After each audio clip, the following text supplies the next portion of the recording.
Bonjour à tous, bienvenue dans votre journal sur CCTV français en direct de Beijing. Voici les titres de l'actualité.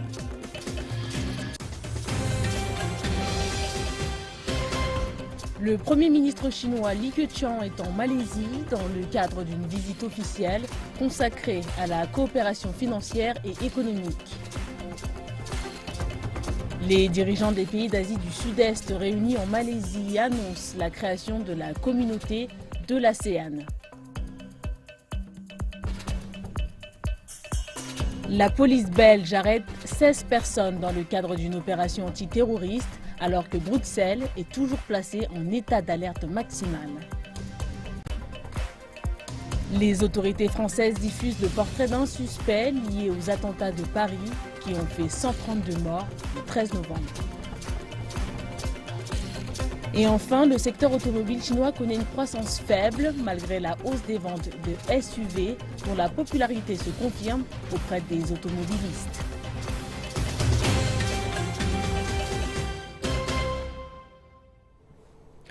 Et à la une de l'actualité, le Premier ministre chinois Li Keqiang est en visite officielle en Malaisie. Lors de son discours au Forum économique de haut niveau Malaisie-Chine, le Premier ministre chinois s'est engagé à renforcer la coopération financière avec la Malaisie. Il a déclaré que la Chine et la Malaisie prévoient d'augmenter le volume d'échanges bilatéral à 160 milliards de dollars d'ici 2017. La Chine offrira un quota de 50 milliards de yuan à la Malaisie, conformément au programme des investisseurs institutionnels étrangers qualifiés du renminbi. Li Keqiang a demandé un effort conjoint de la part de la Chine et de la Malaisie pour stabiliser le marché financier et stimuler les investissements et la coopération commerciale afin de résoudre l'instabilité financière mondiale et d'autres problèmes économiques.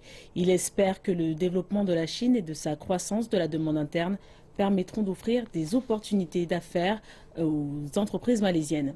Li Keqiang a ajouté que d'ici les 5 prochaines années, la Chine s'attend à importer des biens étrangers de la valeur de 10 milliards de dollars, de 10 000 milliards. Le sommet de l'Asie de l'Est vient de s'achever dans la capitale malaisienne, Kuala Lumpur. Un récapitulatif en images. Les dirigeants de l'ASEAN ont rencontré leurs homologues américains, chinois, sud-coréens, japonais et ceux d'autres pays. Le Premier ministre chinois Li Keqiang se trouvait parmi les dirigeants qui ont participé au sommet de cette année. Il a présenté une proposition en 5 points, visant à promouvoir la paix et la stabilité en mer de Chine méridionale.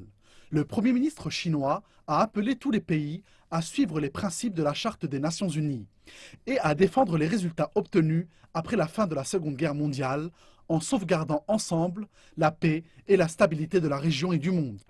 Li Keqiang a également appelé les pays à adhérer aux principes du droit international afin de régler pacifiquement les conflits de souveraineté à travers la consultation et les négociations. Il a notamment exhorté la Chine et les pays membres de l'ASEAN à mettre en place une déclaration sur la conduite des parties en mer de Chine méridionale et à améliorer les mécanismes pour renforcer la confiance mutuelle et la coopération. Li Keqiang a rappelé que les pays extérieurs à la région devaient jouer un rôle constructif sans aggraver les tensions actuelles.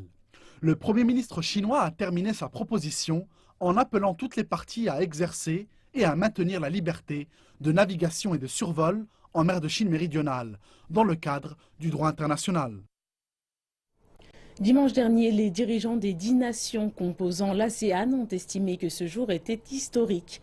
En effet, c'est ce jour-là qu'a été annoncée la communauté de l'ASEAN. Mais cette journée qui aurait dû être fêtée a également été l'occasion de discussions pour le moins sérieuses entre les dirigeants du sommet de l'Asie orientale. Les questions de sécurité mondiale et de stabilité économique étaient à l'ordre du jour. Les 10 membres de l'Association des nations de l'Asie du Sud-Est entraient dimanche dans la fleur de l'âge. Le Premier ministre malaisien, cette année président de l'organisation, ainsi que d'autres dirigeants, ont déclaré que le 31 décembre prochain, l'ASEAN, aujourd'hui simple groupe régional, deviendra une communauté. Mais en réalité, bien que l'association ait supprimé pratiquement tous les droits de douane, de nombreux obstacles demeurent avant de parvenir à une intégration économique complète. Il faut maintenant garantir la création d'un seul marché, une seule base de production, avec une circulation plus libre des biens et des services.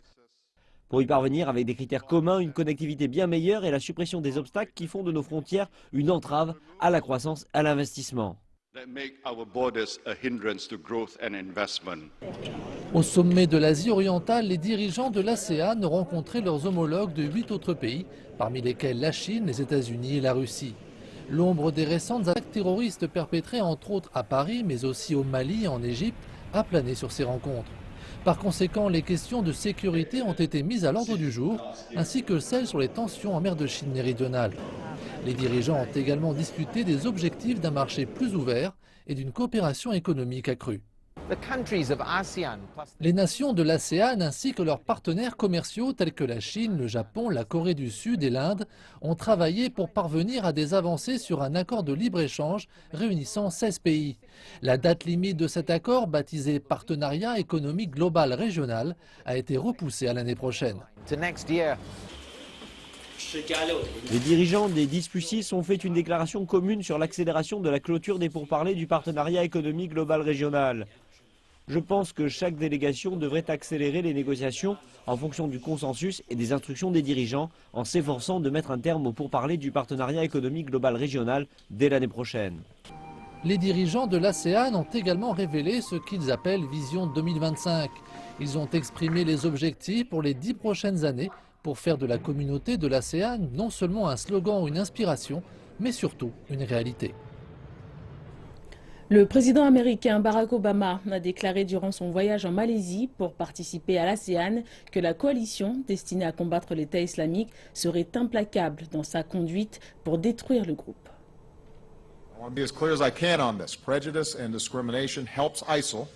Je veux être aussi clair que je le peux sur cela. Les préjugés et la discrimination aident l'EI et sapent notre sécurité nationale. Donc, même si nous détruisons l'EI sur le champ de bataille, et nous les détruirons, nous reprendrons les terres qu'ils ont actuellement. Nous couperons leur financement, nous traquerons leurs dirigeants, nous démantèlerons leurs réseaux et leurs lignes d'approvisionnement. Même si nous sommes dans ce processus en ce moment, nous voulons être certains que nous ne perdons pas nos propres valeurs et nos propres principes.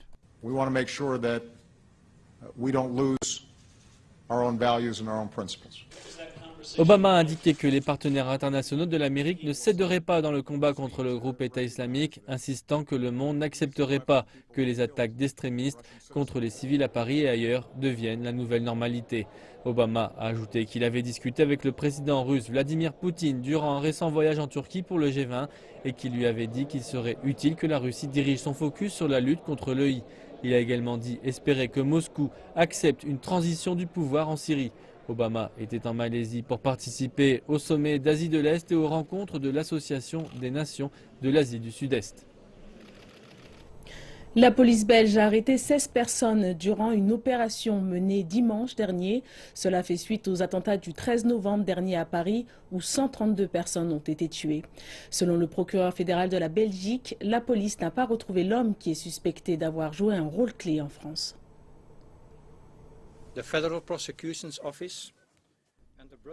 Le bureau du procureur fédéral de Belgique et le juge d'instruction de Bruxelles, spécialisés dans les affaires terroristes, ont ordonné au total 19 perquisitions dans la région de Bruxelles. Au total, 16 personnes ont été arrêtées. Le juge d'instruction décidera demain de leur probable mise en détention. Jusqu'à maintenant, aucune arme à feu et aucune charge explosive n'ont été retrouvées. Salah Abdel-Salam ne figure pas parmi les personnes arrêtées. Le procureur a également indiqué que durant les raids menés dans la région bruxelloise dimanche dernier, la police avait ouvert le feu sur un véhicule, sans avoir la certitude si les individus à bord étaient liés ou non aux personnes recherchées. Dimanche dernier, le Premier ministre belge Charles Michel a annoncé que l'état d'urgence se poursuivait encore dans la capitale. Les personnes souhaitant se rendre sur leur lieu de travail ce lundi devront s'armer de patience face au retard prévu en raison de la fermeture de nombreuses lignes de transport en commun. Certaines entreprises ont déjà fait savoir qu'elles laisseraient leur personnel travailler depuis leur domicile. Les autorités de la capitale française ont diffusé le portrait d'un homme pouvant être le 3e terroriste du Stade de France. Il est demandé à toute personne reconnaissant cet homme de contacter la police. Parmi les 3 hommes ayant réalisé l'opération terroriste aux abords du Stade de France le 13 novembre, la police en a identifié un seul, Bilal Avdi, âgé de 20 ans. Les empreintes des 2 autres indiquent que les suspects sont passés par la Grèce. D'après un passeport syrien retrouvé sur place, l'un d'eux pourrait être Ahmad Al-Mohammad. Il n'a cependant pas encore été démontré que ce passeport n'a pas été volé. Le secrétaire général des Nations Unies, Ban Ki-moon, a exhorté la Russie et les États-Unis à coopérer en vue d'éradiquer le terrorisme. Ban Ki-moon a déclaré qu'il dévoilerait en tout début d'année prochaine un plan complet pour lutter contre l'extrémisme et la violence. Le chef des Nations Unies a également indiqué qu'il comptait sur leur appui en vue de supprimer un ennemi commun. Tous ces terroristes et ces idéologies extrémistes devraient être combattus au nom de l'humanité. À cet égard, nous devons être unis. Nous devons faire preuve de solidarité globale pour lutter contre cet ennemi commun qu'est Daesh ou d'autres groupes extrémistes et terroristes. Les spécialistes de la sécurité au Nigeria alertent sur la possible émergence d'un réseau terroriste plus complexe en Afrique de l'Ouest si aucune action internationale n'est prise pour combattre les groupes terroristes qui s'y trouvent. L'indice international sur le terrorisme a récemment désigné Boko Haram comme étant le groupe terroriste le plus meurtrier du monde. Le dernier indice international sur le terrorisme désigne Boko Haram, organisation terroriste la plus meurtrière de la planète, avec 6644 victimes l'an dernier. Le groupe État islamique, auquel Boko Haram a prêté allégeance, a causé lui la mort de 6073 personnes dans la même période de temps. Boko Haram se bat pour instaurer un califat islamique au Nigeria depuis 2009. En tout, les insurgés ont tué plus de 20 000 personnes et le décompte macabre continue. Le Nigeria a envoyé des demandes répétées d'aide militaire en vain. Les Américains et les Britanniques ont limité leur intervention militaire à de la formation et de la surveillance. Mais ce dont le Nigeria a besoin, c'est de matériel militaire et du soutien de troupes étrangères pour l'aider dans son combat contre Boko Haram. Le déploiement d'une force régionale soutenue par les Nations Unies a été repoussé plusieurs fois. Une nouvelle date pour le déploiement a été établie pour la fin de l'année. Les experts en sécurité préviennent désormais que la situation pourrait empirer si une intervention internationale n'est pas décidée. Ils vont travailler davantage avec le groupe État islamique, avec Al-Qaïda au Maghreb islamique et avec Al-Shabaab. Si de telles collaborations deviennent effectives, cela se traduira par des attaques terroristes ininterrompues dans nos régions, car contrairement à l'Occident, nous n'avons pas les capacités pour nous protéger de cette menace. Il dépend donc des pays africains de faire en sorte que cela n'arrive pas. C'est pourquoi nous devrions encourager les collaborations multilatérales et bilatérales entre ces régions d'Afrique pour contenir ces ennemis. Le reportage met en lumière le débat sur l'implication de la communauté internationale dans le combat contre Boko Haram. Monsieur Tchidi pense que le Nigeria doit faire plus pour attirer l'attention du monde sur le combat qu'il mène contre Boko Haram. Ils ont déstabilisé l'ensemble d'une région au Nigeria, ils ont kidnappé 209 jeunes filles et les ont emmenées je ne sais où. Alors qu'il y ait un classement ou pas, le Nigérian moyen sait que nous avons un très gros problème. Et dans ce contexte, ce que la communauté internationale peut faire de mieux, c'est de tourner davantage son attention dans notre direction. Boko Haram a été mis en difficulté alors que l'armée nigériane annonçait des victoires répétées contre l'organisation. Mais les insurgés semblent contre-attaquer, comme l'illustrent les attaques lancées contre des cibles militaires dans le nord-est.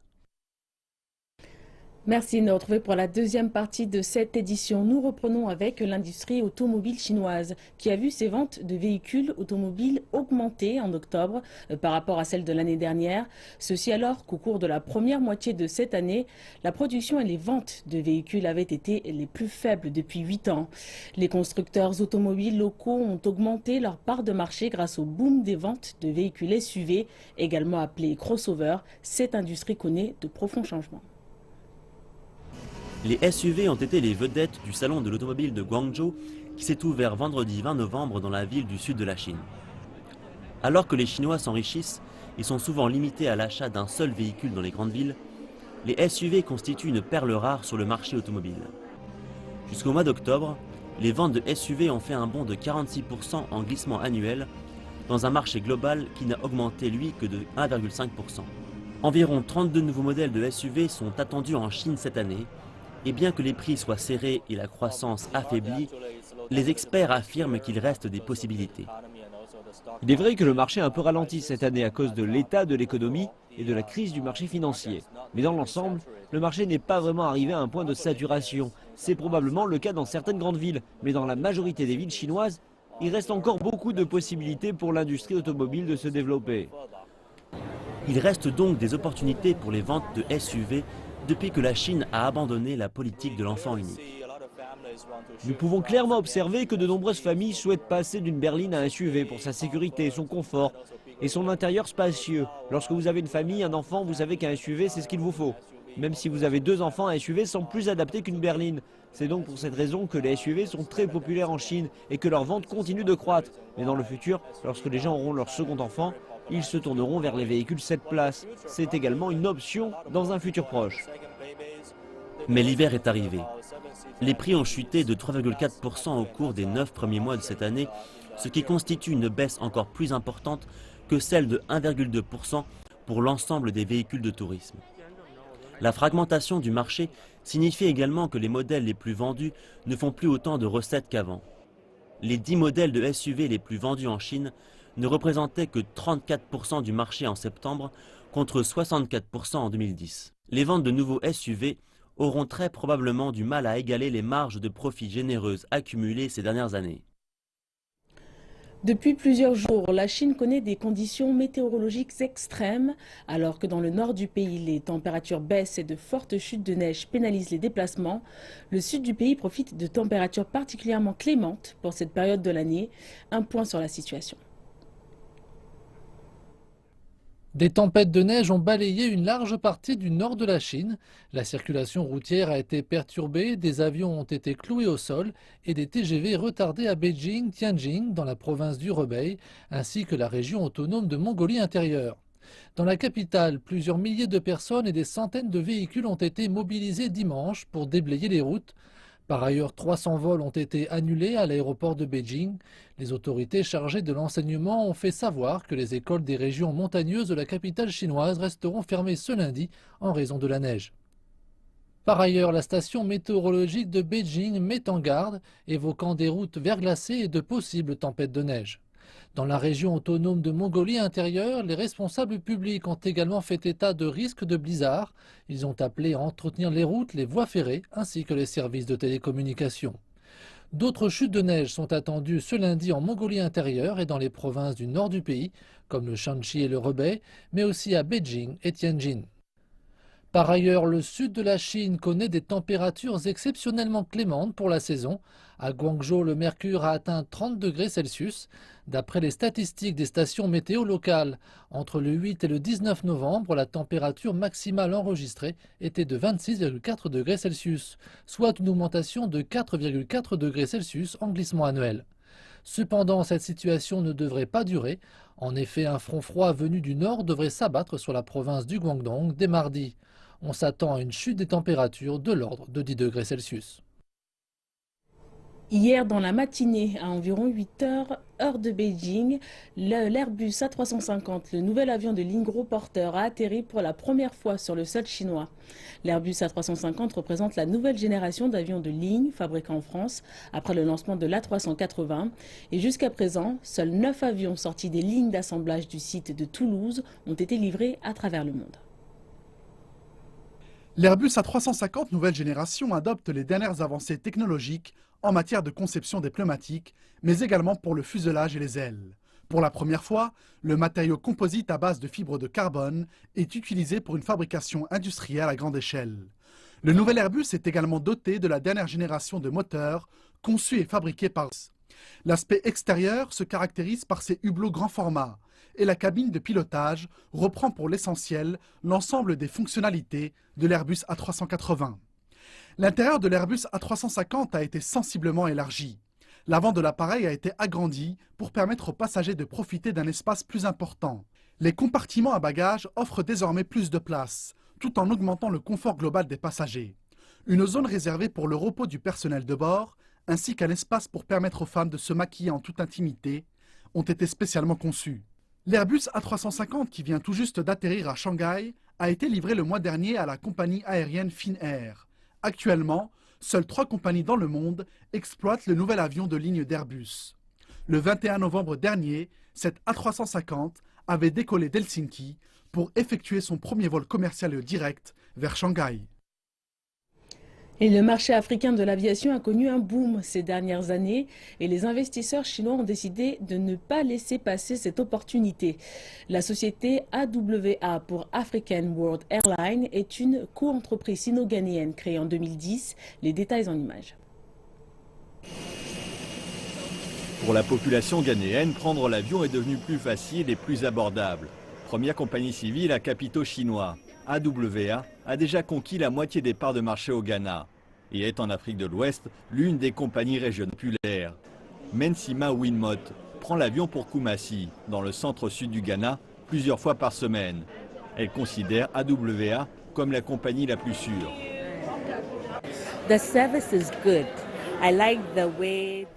Le service est bon, j'aime leurs avions, ils ne sont pas bondés, nous avons de l'espace. Et je voyage avec mon fils, donc nous avons toujours la priorité. Le personnel de bord vérifie que nous sommes bien attachés, donc je suis rassurée. AWA a commencé à opérer en 2012. La compagnie est cofinancée par le groupe chinois HNA, par le Fonds sino-africain de développement, par la Sécurité sociale et le Fonds national d'assurance du Ghana, ainsi que par le groupe financier ghanéen SAS. Elle n'a, à ses débuts, proposé qu'un seul vol. En 3 ans, ces lignes se sont multipliées pour passer à 22 vols quotidiens nationaux et internationaux.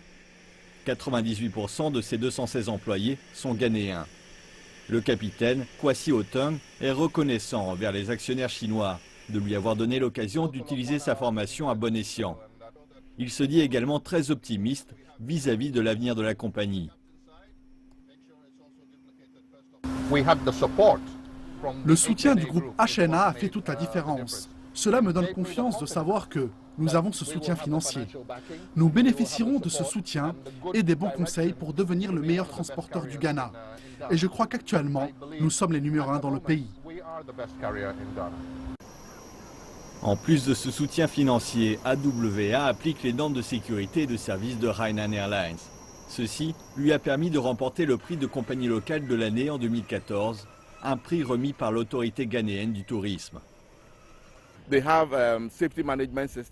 Ils ont une politique de sécurité, ce qui est une culture positive, contribuant à sensibiliser les employés et qui fait que chacun y contribue. Lors de sa visite en Afrique en 2014, le Premier ministre chinois Li Keqiang a déclaré que Beijing encourageait les entreprises chinoises à former des co-entreprises avec leurs homologues d'Afrique, afin de faire monter en gamme le secteur de l'aviation. AWA a été l'une des co-entreprises pionnières et elle ne compte pas s'arrêter là, selon son PDG. Nous n'allons pas laisser AWA se développer elle-même. Nous allons utiliser toutes les ressources de Hainan Airlines pour mettre dès que possible au point notre propre réseau en Afrique de l'Est, du Sud et de l'Ouest. Disposant d'un réseau couvrant toute l'Afrique, nous pourrons avoir des correspondances avec les grandes lignes internationales de Hainan Airlines pour avoir un réseau mondial. Cela va nettement améliorer notre compétitivité. Un nombre croissant de pays africains, parmi lesquels le Ghana, le Kenya et l'Afrique du Sud, cherchent à renforcer leur coopération avec la Chine, dans des domaines tels que la création de compagnies aériennes, la construction d'aéroports ou la fabrication d'avions. Le Ghana comptait 6 compagnies aériennes en 2013, mais aujourd'hui, seules 2 d'entre elles ont survécu, AWA incluse. Cette dernière compte ouvrir de nouvelles lignes dans les années qui viennent. Ces 3 dernières années, près de 430 000 passagers ont emprunté AWA. L'aviation commerciale prenant son envol au Ghana et en Afrique de l'Ouest, les actionnaires chinois et ghanéens de AWA sont optimistes. Ils tablent sur le fait que l'aviation apporte une plus grande connectivité et de nouvelles occasions d'investissement au Ghana. Les récompenses annuelles des Golden Horse sont venues couronner les vainqueurs lors d'une cérémonie qui s'est tenue samedi soir à Taipei. Les prix des Golden Horse font partie des plus prestigieux pour les films en langue chinoise. Et le trophée du meilleur film revient à L'Assassin. Le trophée du meilleur réalisateur revient à Hou Hsieh-hsien et son film L'Assassin.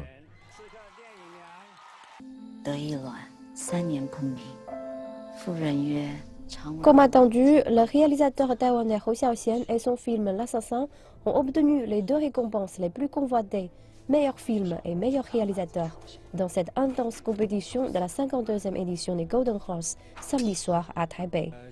L'Assassin était nommé dans 11 catégories et a récolté les plus hautes récompenses pour la cinématographie, la production et les effets. La cérémonie des Golden Horse est considérée comme l'équivalent chinois de l'Académie américaine des Oscars et a sélectionné 39 films sur les 427 présentés cette année, et ce dans 22 catégories. La cérémonie des Golden Horse est devenue l'une des plus importantes pour les films chinois dans le monde. Nous devrions continuer à travailler ensemble afin d'améliorer encore les Golden Horse. Un autre grand moment de la cérémonie fut pour Feng Xiaogang, réalisateur réputé de la partie continentale de Chine, qui a remporté le trophée du meilleur acteur pour son portrait d'un gangster âgé dans la comédie Mr. Six. Feng n'a pas participé à la cérémonie, devant être présent à un concert de musique à Beijing pour promouvoir le film Mr. Six. Et au nom de Feng, le réalisateur de Mr. Six, Guan Hu, a récupéré le trophée et transmis quelques mots de Feng. Je ne suis pas Feng Xiaogang. Je viens simplement vous transmettre son message original. Je pense que l'on devrait me remettre le trophée du meilleur nouvel acteur car je suis nouveau dans ce cercle-là. Et avoir le trophée du meilleur acteur au début de ma carrière ne me laisse que peu de place pour mon développement à l'avenir. L'Oscar de la meilleure actrice est revenu à Carina Lin pour sa performance dans Sing Flower. Les films de la partie continentale du pays ont obtenu une part croissante au niveau des nominations. Le directeur de la partie continentale, Jia Zhangke, a remporté le trophée du meilleur scénario pour son film Mountains May Depart. Et Ben Merceden a remporté la récompense de la meilleure adaptation scénaristique pour son film Tarlo. Et c'est la fin de cette édition. Merci de nous avoir suivis. L'actualité continue dans 1h30. Excellente suite de programme.